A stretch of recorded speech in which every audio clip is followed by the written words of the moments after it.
Hey guys, CryptoDad here again. Thanks for joining me on the Saturday night live stream. Live from Michigan, where you can throw out questions and I'll do my best to get them answered.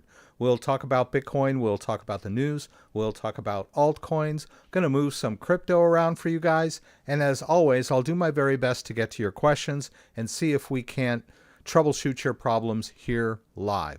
So thanks for joining me again. It's great to have everybody here. Well, the market is back. Maybe not the full Bitcoin all-time high, but Ethereum hit an all-time high yesterday, and that's great news. That was really based on not even an event, but just a speech hinting at an event. But that was really all the crypto market needed. Powell's comments were deemed dovish.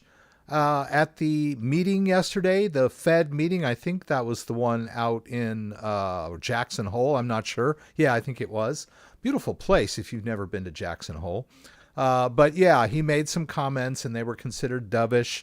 And the odds for a September rate decrease are really, really good, apparently. So that was enough to set off the crypto markets and the traditional broader markets as well. So last week we were celebrating a brand new all-time high for Bitcoin, which was around 123 something.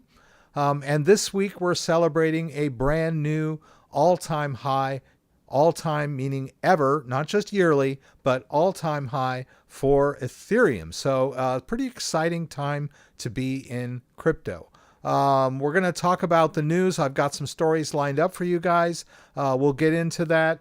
I was at a picnic earlier today. As many of you may know, my wife is from Indonesia. So it was called the GR Indo Michigan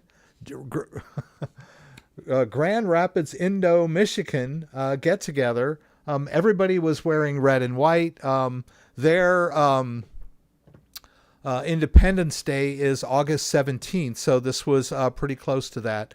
They became a quote-unquote country on August 17th, 1945, and one of the ladies hosting or organizing the event was talking about what a young country Indonesia was compared to America. But I lived there for a couple years, and they've been a culture and basically a country for a lot longer than that. I mean, they have thousands of years of culture and tradition there in that country, whereas America is pretty much a new country, and most of our culture is borrowed or brought over from Europe. So we don't have a whole lot of, thousands of years of history in this country like they do. But it's a wonderful country. Like I said, I lived there for a couple of years. I was teaching English abroad in South Korea when I met my wife online. And then I took a plane to Jakarta from Seoul, Korea, and spent the weekend with her and her family. Her gracious family hosted me there. They are both pastors in a church there. Apostolic Assemblies of God. And so I got to stay on the second floor. And then I went back and visited again that summer. And then I got a job there teaching English. So finally got to know and met my wife. And then the rest is history, as you know. We did go back to Korea for another couple years. The money's better there. And then came back to this country in 2010, I believe. My daughter was born in Jakarta and my son was born in Los Angeles. So now you know my life story. Let's jump over here and greet everybody. Where are we at here? Yeah, live scene. Oh, we got the wrong monitor. Yeah, I was just sitting here getting everything in shape. And hey, we're doing great. We've got our greeting cam is working good. Whoops, we've got this new greeting cam. I've got a new 4K webcam here, and all the cameras appear to be working. This overhead cam, this is the Elgato 4K, which is awesome. And then we've got this Razer I forget the name of the Razer webcam, but that's our overhead cam. And then you can't see the my Elgato uh, Pro that's pointing here. If we look at the table demo, we've got this camera here. You can see the back of my Canon camera. And then we had talked about the Canon camera, which is my the new greeting cam. So and everything seems to be working. We got this overhead view, so we can do demos and stuff. So and I'll move that Canon when we do that. So yeah, let's jam. Got all my technical issues solved. I still got to get the mic thing solved. My wife was telling me that a lot of YouTubers use clip-on mics, and maybe I will switch to something like that. So anyway, if you've never been in the live stream before, we haven't greeted. Nah. Why is this? Because we're not here. There we go. Let's see. Roland Kane. Hey, welcome, Roland. Good to have you here. Just for Fun is here. Kenny Wiedner is here. Andreas Ebert. Mr. Miskey, son of a rabbit. Will is here. Nice Stax setup video. Sandwich this week? No, I don't think I made a really good sandwich this week. We had so much Indonesian food at the picnic. And then at the end, they called to all of the Indonesian ladies to gather leftovers. So we got a ton of leftovers. My wife was remarking that most of the Indonesians there were women married to white guys. And I said, well, yeah, I guess that makes sense. We're here in the U.S.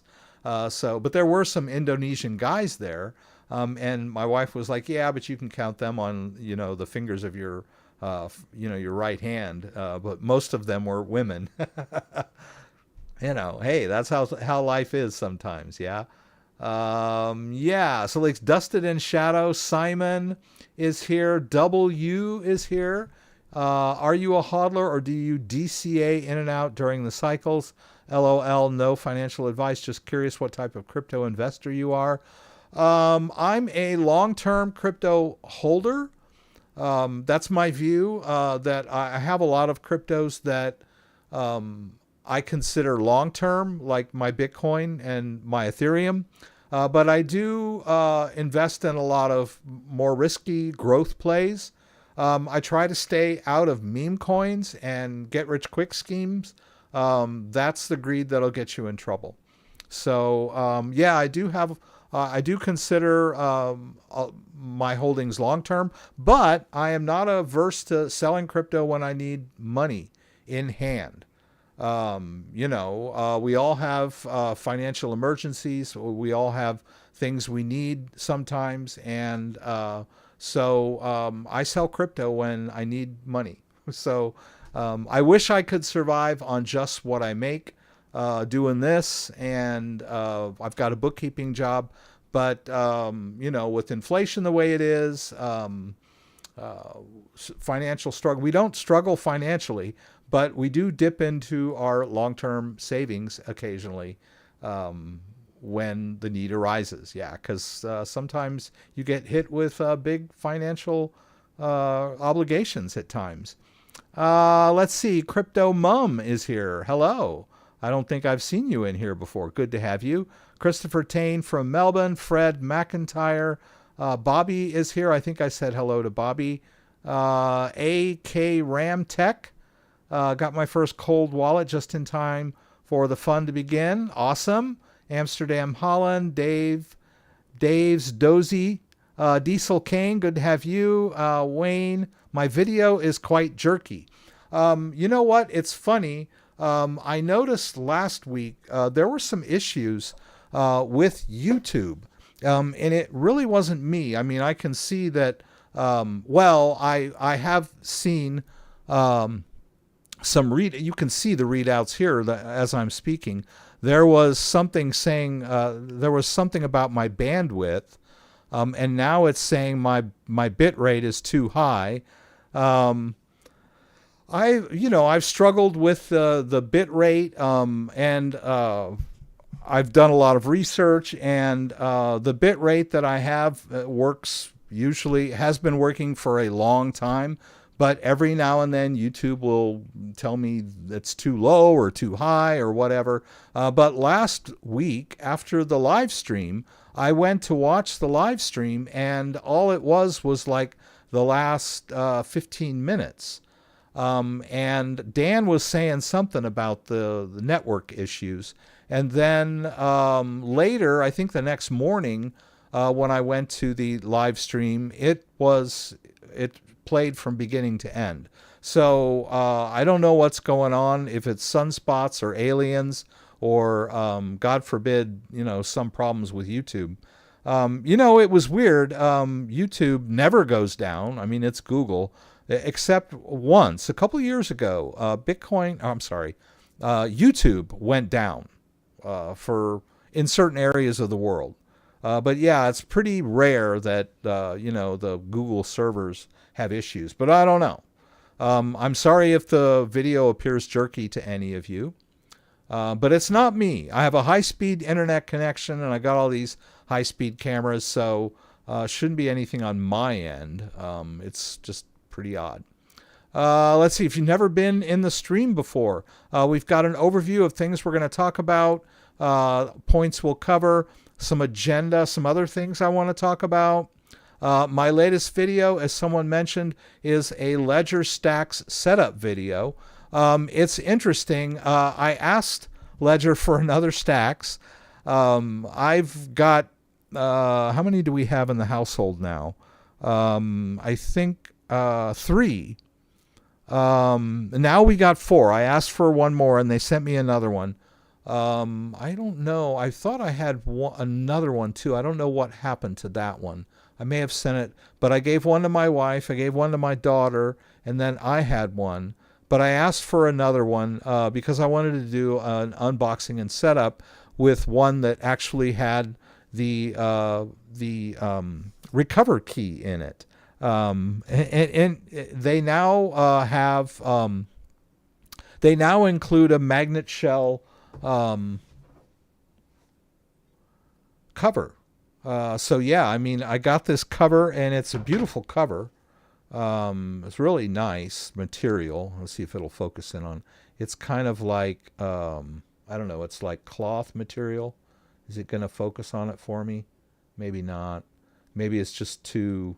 Yeah. But yeah, it's pretty nice. So I was pleasantly surprised that it included all of that. So yeah, I did the unboxing video, and I tried to keep it short. Sometimes I talk a little too much. I kept this one down to about 21 minutes, and it's got a lot of chapters. So, you can pick and choose what you want to watch. So that's pretty cool. Yeah, so that's the latest video. And also, we've got a lot of affiliate links. I've got my Ledger affiliate link up here. This takes you to my page where you can get a $10 Bitcoin rebate on any of their crypto hardware wallets. Now, this is the default deal on my landing page, but when they had that sale last week, my landing page was giving out the better deals for that week-long August. If you missed that sale and you're looking for a sale, then you might just have to wait until Black Friday when they do another sale. I don't know what they're going to do this Black Friday. But yeah, if you use my link, you'll get this great landing page. Also, what I noticed that if you use my link in the description for the upgrade program, it looks like they're going to give you $10 in Bitcoin when you upgrade your device. And what you have to do is connect your device. Now, some people are a little shaky about this. Let me grab my Stax here. What that means, and this is what you do when you connect to MetaMask or any third-party wallet that runs in a browser. You take your device, you connect it. You do have to unlock it. So Whoops, something happened there. Okay.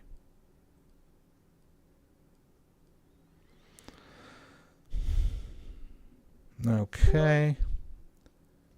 And let's see if it's going to do this. Oh, let's say I say unlock deal. And then when it says connect, well, you can't see it. I'm in the way. Yeah, so if you say connect your device, this little window here, this pop-up window, is the interface for connecting your device to the browser. So if you hit that and hit connect, then your device is connected. Of course, it sees that it's not a Ledger Nano S, it's my Ledger Stax, as it should. But that's all you're doing. You're not signing a transaction, so there's no way that it can be some kind of malicious thing. People are just so suspicious. And it's funny, people are so suspicious about their self-custody wallets, and all these suspicious people are probably the first ones to get scammed over some kind of investment scheme where they end up giving out their seed phrase. I don't know. People are just superstitious about technology they don't fully understand. I guess that's from the dawn of time, right? We used to think that the sun was a god, and all that. But anyway, I'm digressing here. And you can also get the free recovery key. We'll do the same thing. You hit claim now, you hit unlock deal, and then connect your device, and then you get this window. So if you have your pop-ups blocked in your browser, which a lot of browsers do, and a lot of suspicious people do, allow pop-ups in your browser so that you can connect your device. Because it's as simple as that. And there's no security risk in doing this at all. It's just verifying the device, right? On mine, let's see if it's probably going to... Oh, okay. Hey, it gave me the deal it's not supposed to. Well, it probably won't if I go to checkout, because you're only allowed one per customer, and I've already claimed one. So let's see. Yeah, we talked a little bit about the Ledger Stax now includes the key. Stax is an awesome device. You get the recovery key, and you get the folio case included with the Ledger Stax now, the magnet shell. So it's a heck of a deal. Anywho, let's check out the headlines. Ethereum hits new all-time high. Hooray. High 48.70. Right now, let's see, where are we at here? We're at 47.62. Not too shabby compared to earlier in the week when everyone thought the sky was falling, and there's all this doom and gloom about the crypto market. I told you guys about this last week. When the markets pull back, people get panicky, and a lot of web pages and writers and news organizations, they want clicks, so they publish a bunch of doom and gloom, because doom and gloom gets clicks when the markets pull back, just as articles like this get clicks when the market's up. So try not to get sucked in to the sentiment from the news stories, right? ETH hits an all-time high, broke above its November 2021 record high. Good stuff. Fed Chair Jerome Powell's dovish stance is fueling the ETH price rally. Bitcoin's crypto market share has dropped below 60%.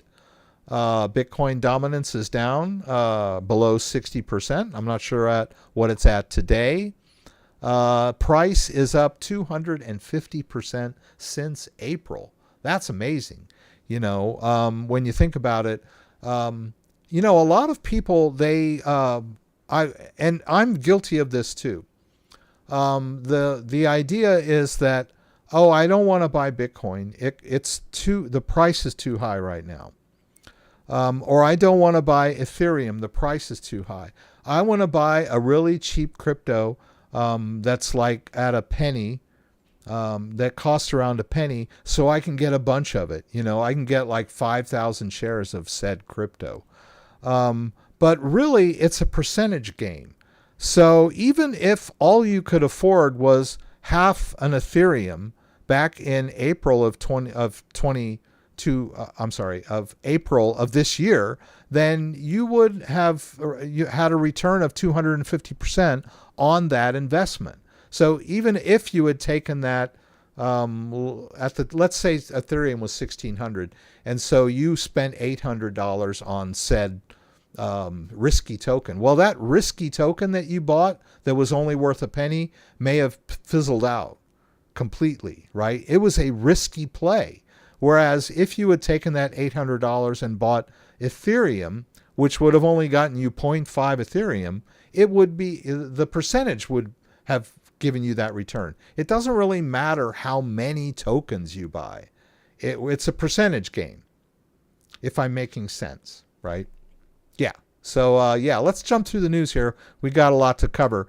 Crypto sentiment returns to greed as Bitcoin and Ether spike on Fed speech. Popular crypto sentiment tracker surged back into greed on Saturday after Fed Jerome Powell hinted at a possible rate cut in September. Yeah, and it wasn't even an event. Like I said, he just hinted. That's all he had to do. He just hinted at a possible rate cut, at a possible rate. He hinted at a possible. So nothing really happened. It was just somebody talking. But market sentiment, drives on stuff like that. Yeah, so the fear greed index is high now, up in 60, or greed, right? And here we go. The market sentiment flipped.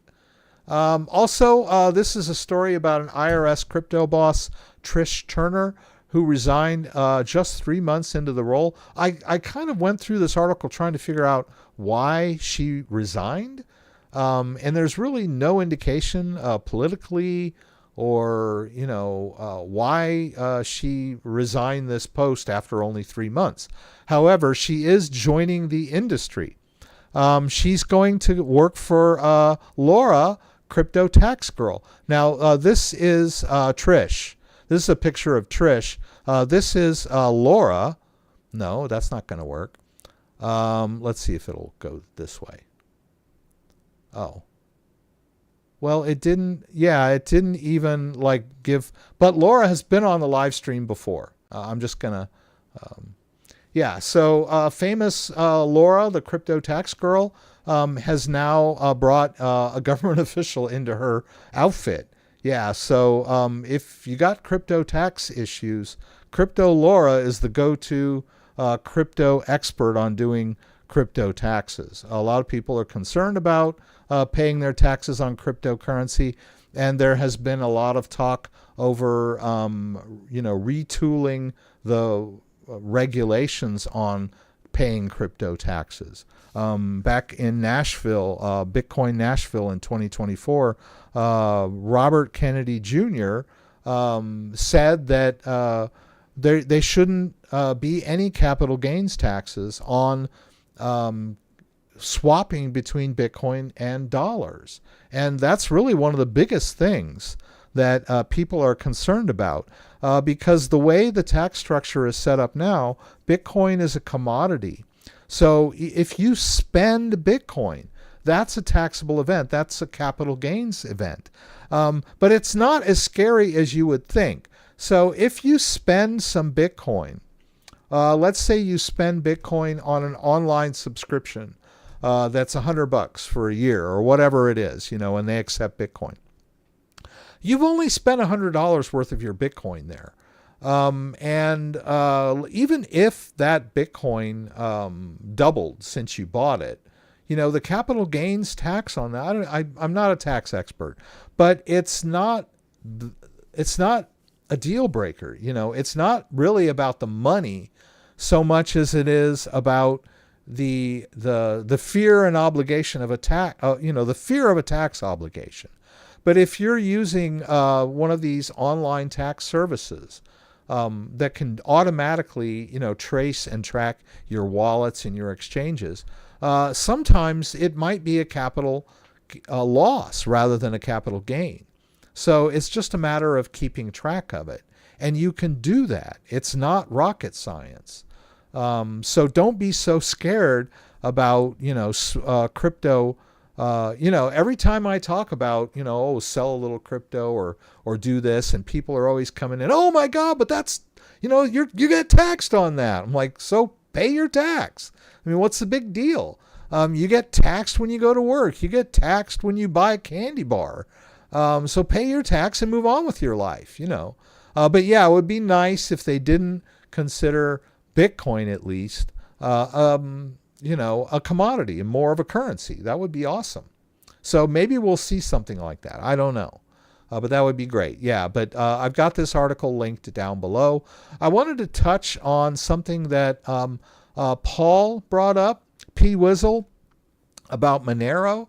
In the live stream, I had not heard about this, but apparently there was a 51% attack on Monero, and everyone was so concerned. I think Paul was concerned. I don't see him here tonight, but there was he was saying, "Oh, should I be invested? Should I keep buying Monero, or should I get out of Monero, or whatever his concerns were?" And yeah, I mean, you get concerned when you see stuff like this. But there's more to this story than this, right? So this is what's being repeated over and over again, that there was a 51% attack on Monero. And this is a current article that just came out a couple days ago about it was kind of a wake-up call for the Monero community, and the Monero community is pretty tight-knit. If you're not familiar, Monero is a privacy coin. It is still a proof-of-work coin. A lot of coins out there are now proof-of-stake, which is a different mechanism that has to do with running nodes and things like that. But a proof-of-work coin, like Bitcoin, is mined, and you can mine with ASICs, which are specialized devices that crunch numbers. They only do like Bitcoin calculations. And then, but you can do proof of work. You can run a miner on just using your CPU. And that's what XMR or Monero does, that to discourage, to keep Monero more decentralized. But because it's a smaller chain than Bitcoin, it does risk a takeover. So they're proposing Monero master nodes. And a master node is a special node that sort of proof of stake in a way. But in order to run a master node, you need to hold a large amount of Monero. And what this does is incentivize the people holding the master nodes to be true to the network. So in order for someone to launch a 51% attack on a chain that has master nodes, it would disincentivize a malicious person, because they would have to purchase so much Monero that it would make the attack too expensive. And they were talking about this attack, that it was rather expensive. The attack that was carried out, and I keep saying attack, it really wasn't an attack. It was basically an experiment. We'll go into that in a minute. But even that was costing the mining pool like $75 million a day. But anyway, so Qubit is the mining pool that staged this so-called 51% attack. Now, Qubit stated, hey, we're not trying to destroy Monero. We're not trying to make a whole bunch. We're not trying to, profit from this, rewrite blocks or whatever. This is an experiment, right? And basically, we'll try to go into this in a little more depth, but I just kind of wanted to give you a feel for that the Monero community is reacting to this.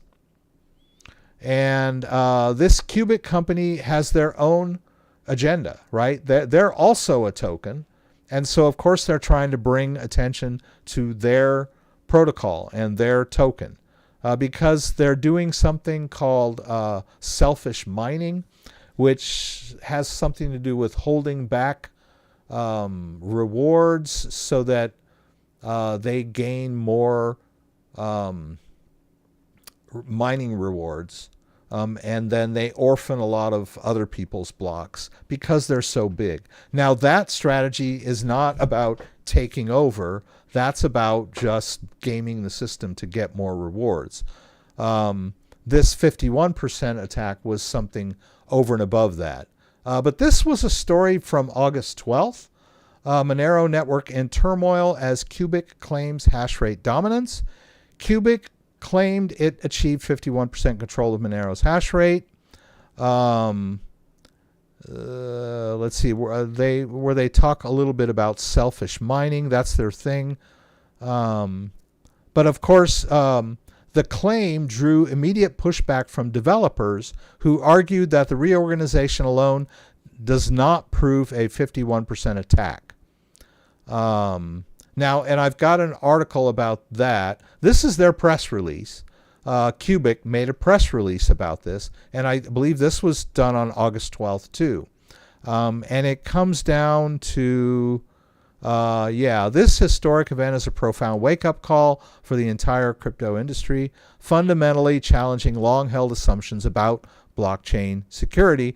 The successful takeover demonstration by a smaller 300 million market cap protocol over a 6 billion privacy giant proves that market size alone does not guarantee security.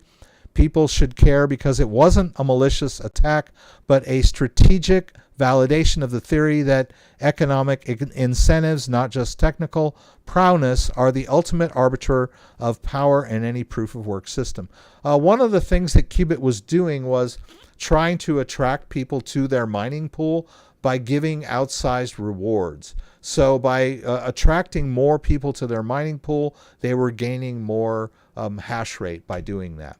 But here's an article here that totally blows out of the water their claim that they even had a 51% attack. This is a pretty interesting article here. Based on the numbers at the time, 2.6 gigahertz, Qubit's actual share was nowhere near majority. If factoring in their selfish mining strategy, their best so far was around 28%. Hash power is self-reported as demonstrated by Fastpool and visible through the delta of network hash rate and pool reported hash rate. Multiple outlets amplified Qubit's press/PR without independent verification. Independent researchers and data sources dispute the 51% narrative. Reorgs. So basically, they were saying that this was really, they never really achieved a 51% share of the network hash rate. They basically claimed they did, and all of the so-called crypto journalists just echoed their claim without any research or without their due diligence. So it's, yeah, well, Echo heard me say something. So it's not as bad as we thought, right? So it was a wake-up call, and the Monero community is reacting and, improving their protocols. They have a bunch of proposals for improving their protocol, and it really wasn't even as bad as Qubit was claiming. This is a pretty well-researched article. I encourage you, if you're a Monero holder and you're interested in this, you should check this out. The reason I'm kind of covering this is because, of course, last week Paul was asking about this, and it directly relates to Bitcoin because Bitcoin is a proof-of-work blockchain as well. So if a proof-of-work, a $6 billion proof-of-work can fall to a relatively lower market cap protocol, then we could see something similar with Bitcoin, hypothetically, but not anywhere near. I mean, Bitcoin is like 2 trillion now, whatever it is. So Dan, do you know what the market cap of Bitcoin is right now? Or maybe we could just do it. Bitcoin, well, I think we could like go over here, right? Let's see. Come on now. What are we doing here? Oh, we got to be at the top of this article to get, okay, there we go. What is Bitcoin's market cap? Does that show that here? Oh, there it is, 2.29 trillion. Well, yeah. Yeah, so Bitcoin is much bigger than Monero. So don't worry, anybody. Yeah, and you shouldn't even be worried about Monero either. So let me see. Let me get caught up on this. Someone asked me if I was a hodler. I replies to that. Do I get the CryptoDad? How do I get, for example, U.S. Tether on Base, on ETH, and on Sol consolidated into one asset? Son of a rabbit, that's a really good question. There are two ways to do it. The easiest way is to simply deposit your Tether onto an exchange. So, for example, if I make a deposit of Tether onto Kraken, and I say, okay, I want to deposit Tether on Kraken, I can deposit from a lot of different networks. So if I'm holding Tether in a wallet in Solana format or Tron format, or maybe it's over on Base. I don't think, well, Kraken doesn't take Base deposits. I think, I don't think Coinbase does either. They probably do. I'll have to think about that one. But you need to find an exchange that will accept your protocol.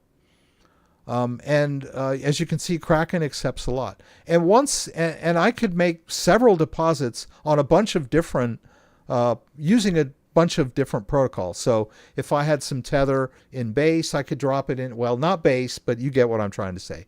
If I had it in Polygon, I could drop it on here. If I had it in Tron, I could drop it on here. If I had it in Ethereum, I could drop it on here. Once it gets to the exchange, it's Tether. It's Joker's Wild Tether. And I can withdraw that Tether. It all comes together as one chunk of Tether in my account. Now I can withdraw it out to any of these protocols. So I could withdraw it out on only Ethereum if I want. So that's really the easiest way to consolidate your Tether if you have it on a bunch of different protocols. The other way would be to use like decentralized bridges, where you can bridge a crypto from one chain to another. You can do stuff like that in MetaMask. MetaMask has a bridge function. Now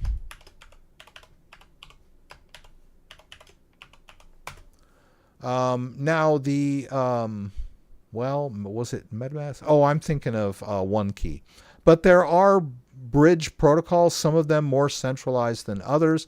But it's nerve-wracking. It takes a long time to use bridge protocols, and the fees are pretty high. You've got high gas fees and that. So really the easiest thing to do is just drop all of your different protocol tethers onto an exchange like Kraken or Binance if you're out of the US, or Binance US I think Binance US will accept Tether in, I don't know if it accepts Base, but it would accept BNB formatted, or Binance Smart Chain, which you can't use that on Coinbase or Kraken either. Let me see. Will they accept? Yeah, I don't see Binance Smart Chain on Kraken. So yeah, Binance and Binance US are really the only ones if you've got Tether and Binance chain format. But there are bridges out there, right? Let's see. Justin is here. I started by Monero, have built a bag from the bounce off the previous resistance. Short-term target. Cubic has now moved on to other targets. Yes, that is true. Thanks for that, Justin. I forgot to mention that Cubic is their next target supposedly is Dogecoin. So they seem like kind of an opportunistic attention grabber.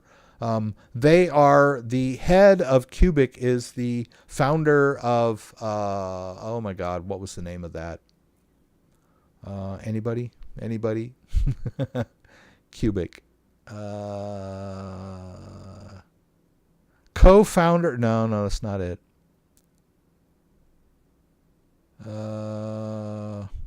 IOTA. There we go. Sir J. Ivanchelo, founder of crypto projects Cubic, NXT, and IOTA. Well, IOTA was like a big boy on the block back in 2017.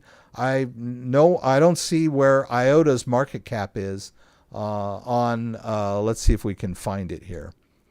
IOTA. Okay, it's still around. It's a little bit down, and it's 140. Not too shabby, but you're not hearing a lot about IOTA in the news. Like, people are not rushing out to buy IOTA. The problem I had with IOTA was that it was such a departure. They use like their own crazy bit protocol. So instead of binary, they were using trinary. And it, like, they had to write their own code, and it was just so complicated, and people were losing their IOTA because they couldn't figure out how to do the self-custody. So knowing that he's the founder of IOTA doesn't raise him very high in my view. I think it's just an overly complicated protocol. So yeah. But yeah, he's moving on to other targets. Now that brings up a topic that I wanted to talk about. So I'll talk about it now. Just before I get to these other questions. And that is, complexity is the enemy of security. We've talked about this before. Whoops. Pooies. I wanted to put it in big, bold letters, right? Now, this directly relates to self-custody, because you'll hear a lot of people that are coming in, they'll ask me, what's the best crypto wallet? I want the most secure wallet ever. And so you're like, okay, well, there's a really secure wallet out there. And let's just say Cold Card. Although I dispute the fact that an air gap wallet is more secure by nature than any other protocol. Some people might disagree with me, but the complexity is a factor in security. So if you define security as not losing your crypto, right? I want my crypto secure, right? I don't want to lose it. Well, if you're using a wallet that's too complicated for you to figure out, and you lose crypto because you put it in there and you can't get it out, or you did something wrong because you weren't using it properly, and somehow you lost your passphrase or your seed phrase or whatever you did because you wanted to be so secure, now you've lost crypto. So you've just violated your security rule, right? Security is not losing crypto.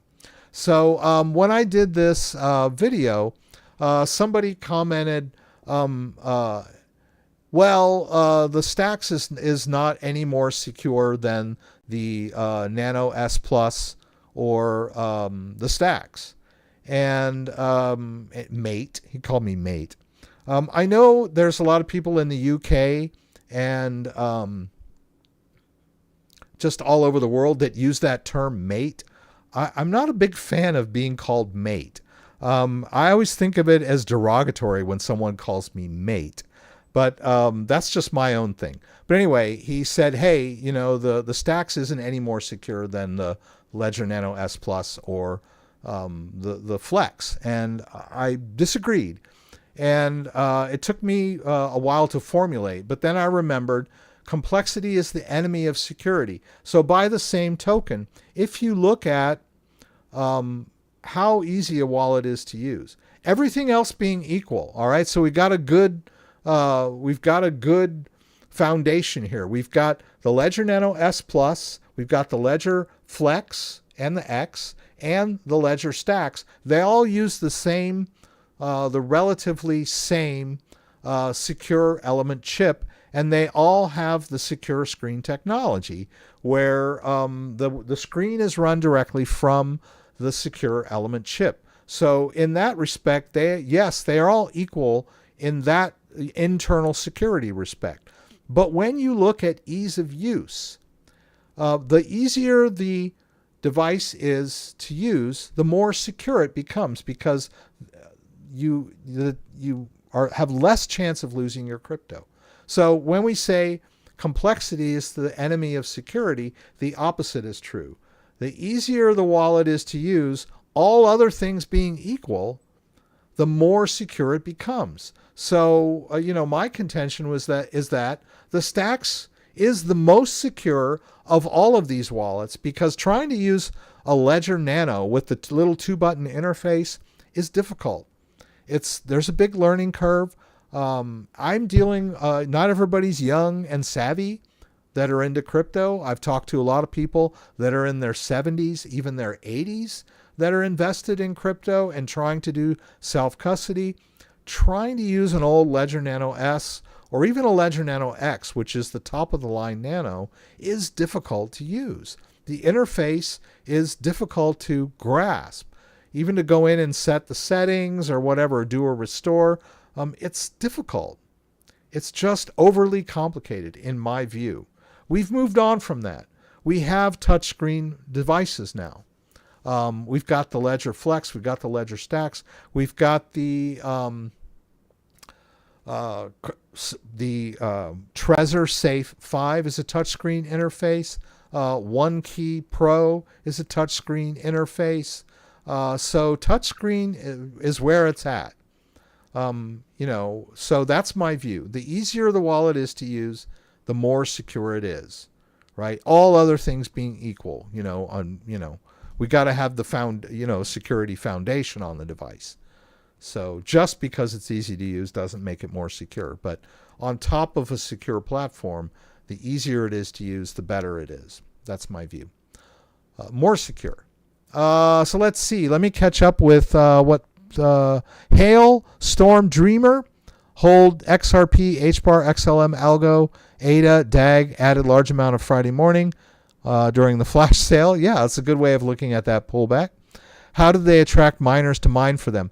They incentivize miners with larger percentage rewards. So they're basically buying off miners to join their mining pool. So, and that was costing them money too. So I don't know. It was kind of a scheme. I think it was the main thing about this qubit thing was just to draw attention to their protocol. Selfish mining says it all, right? And not only do they attract miners by appealing to their greed, but as a mining pool, they do what's called selfish mining, which are tricks that they do to gain more blocks or win more blocks. So, yeah, I'm not a huge fan of their overall strategy. Let's see. If you had a choice, would you purchase Ethereum or XRP? That's a financial question. I can't really answer that.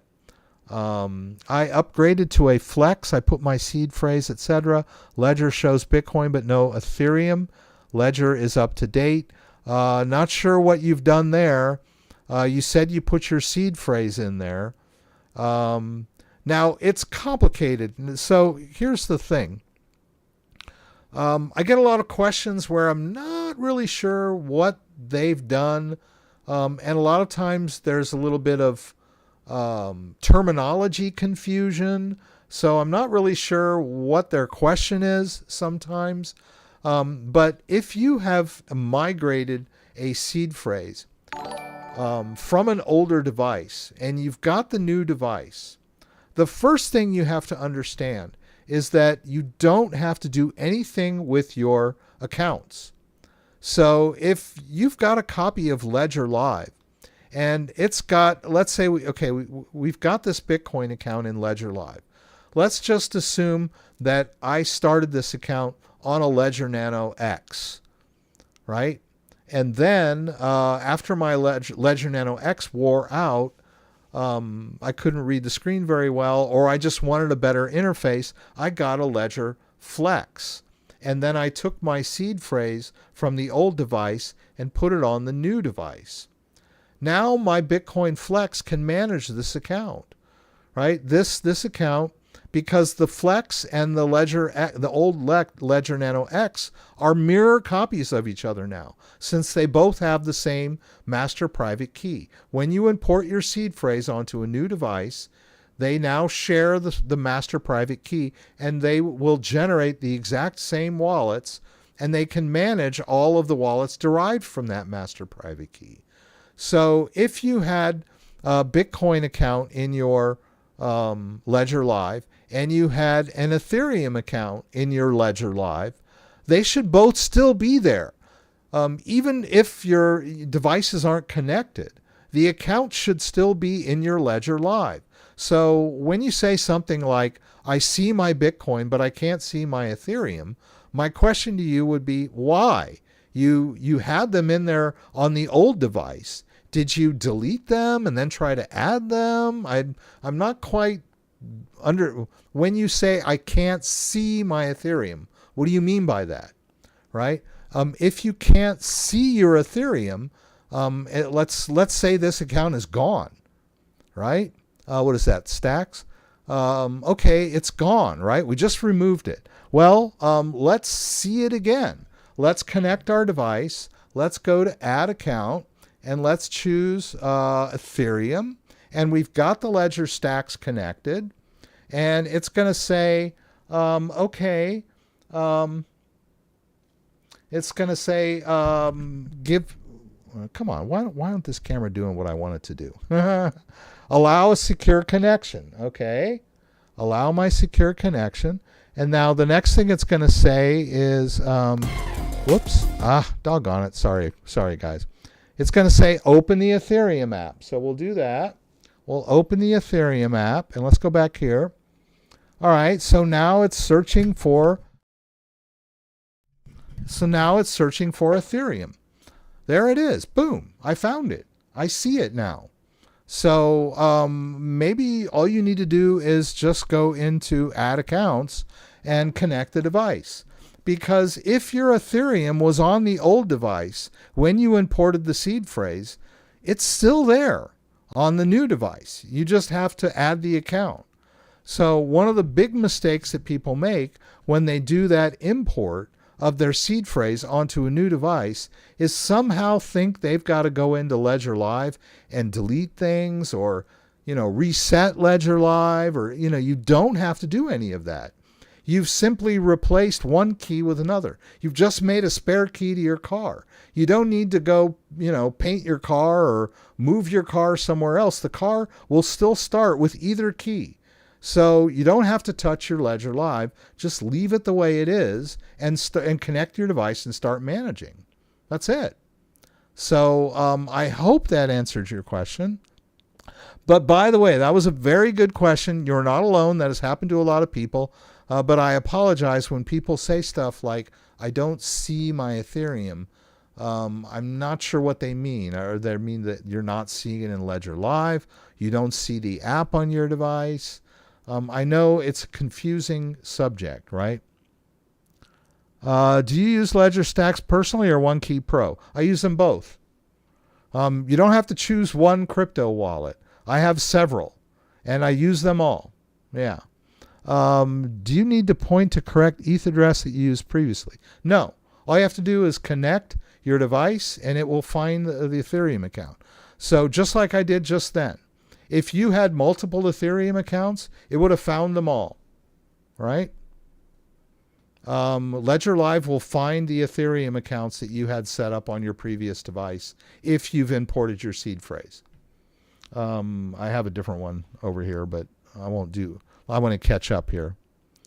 I upgraded to a Flex. I put in my seed phrase. Ledger shows Bitcoin, but no Ethereum. Ledger is up to date. Either you need to install the Ethereum app on your new device, because when you do the import, it's not going to automatically put all of the apps that you had on there before. You do need to manually install whatever apps you had on there before, if you're talking about apps.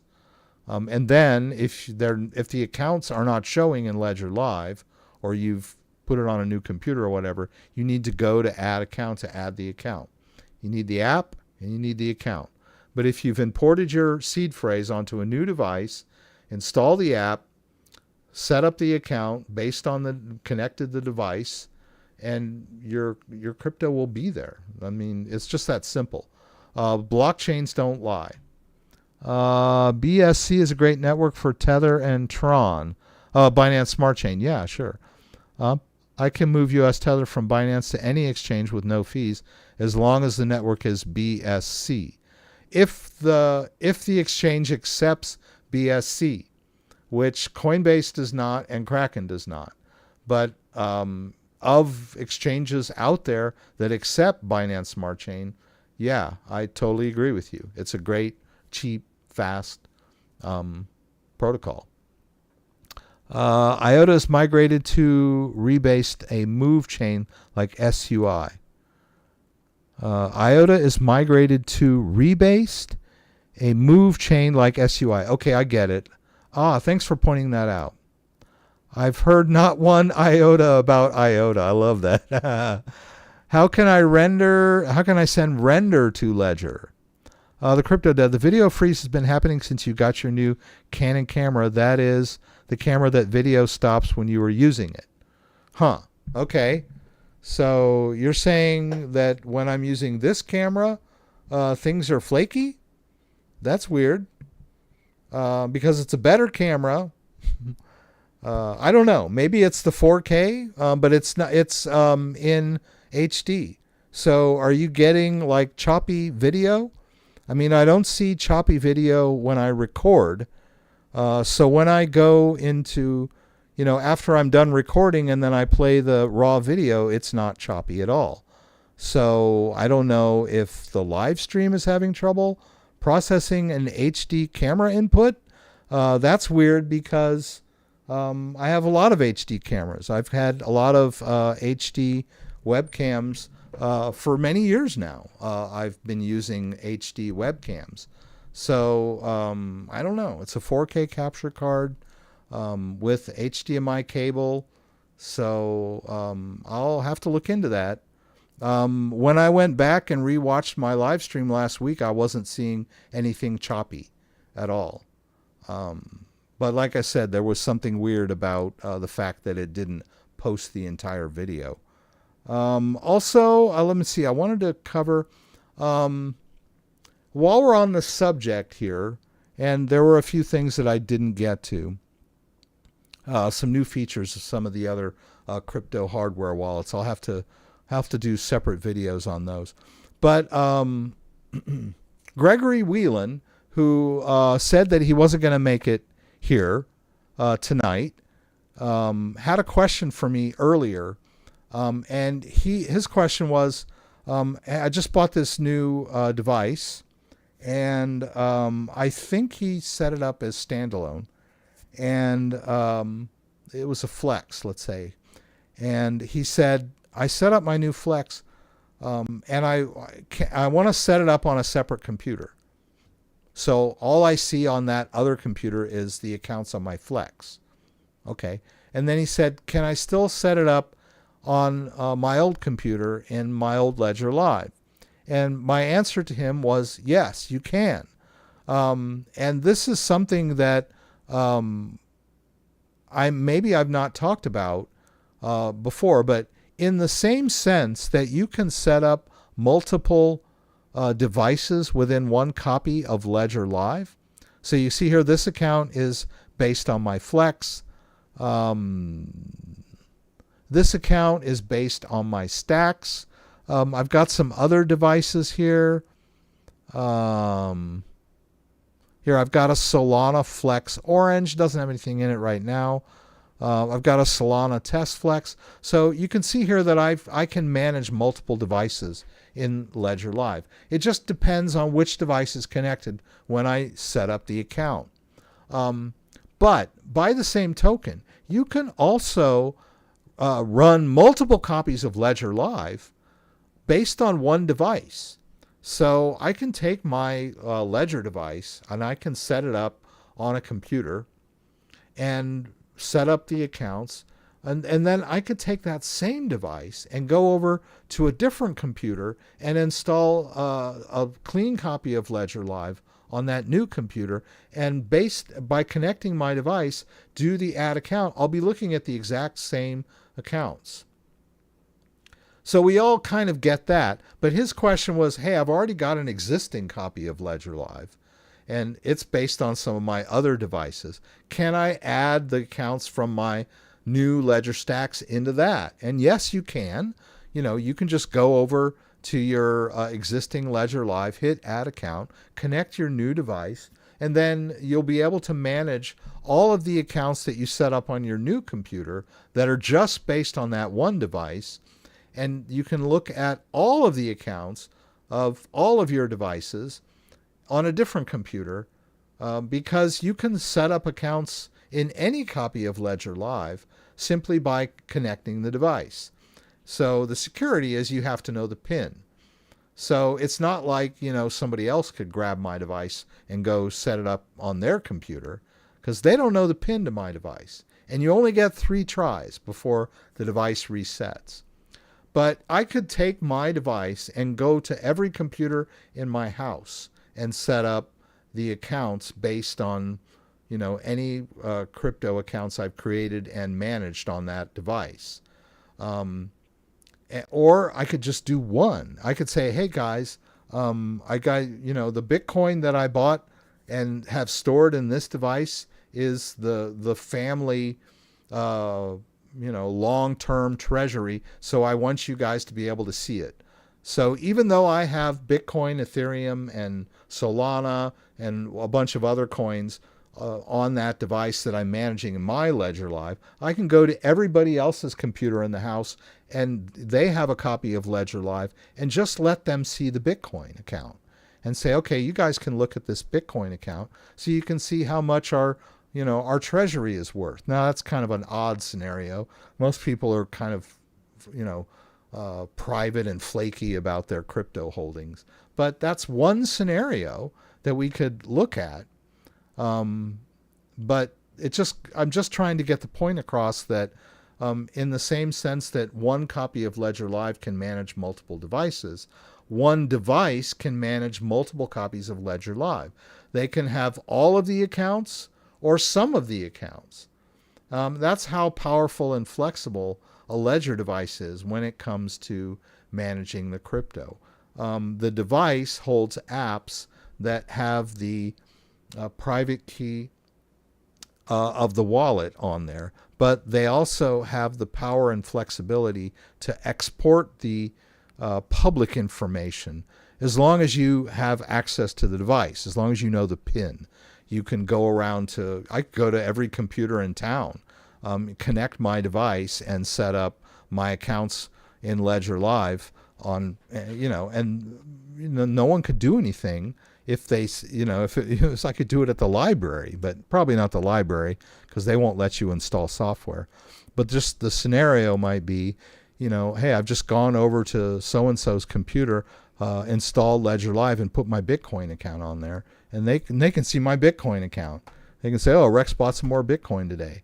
But he can't touch it because he doesn't have my device, but he could see it.